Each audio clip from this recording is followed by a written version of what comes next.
Champions trophy ফিরেছে ৮ বছর পর। বাংলাদেশও ফিরেছে মিনি বিশ্বকাপের আসরে। ২০২৩ বিশ্বকাপে শ্রীলঙ্কার বিপক্ষে শেষ সময়ের ম্যাচে জয়ের পর মিনি বিশ্বকাপে নিজেদের জায়গা নিশ্চিত করেছে টাইগাররা। সম্প্রতি ওয়ানডে ফর্মটা খুব একটা সঙ্গ না দিলেও চ্যাম্পিয়ন্স ট্রফির আগে অধিনায়কের কণ্ঠে ছিল চ্যাম্পিয়ন হওয়ার প্রত্যাশা।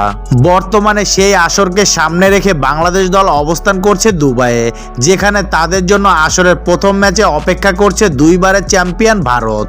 মূল আসরের আগে সেখানে একটি প্রস্তুতি ম্যাচ খেলবে বাংলাদেশ।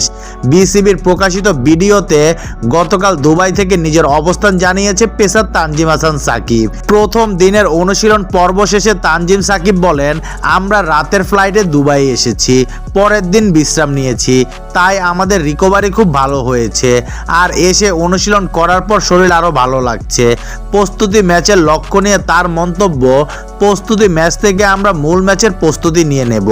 উইকেট সম্পর্কে যত বেশি তথ্য নেওয়া যায়, কোন বল এখানে ভালো কাজ করে, কোন লেন্থে করলে ব্যাটারদের কষ্ট হয় সেটা বোঝার চেষ্টা করব।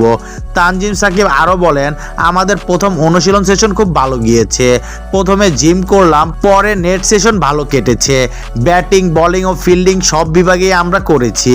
খুব ভালো অনুভূতি হচ্ছে। এটাই গুরুত্বপূর্ণ যে কেমন লাগছে। সব মিলিয়ে আজকের অনুশীলনের পর খুব ভালো অনুভূতি।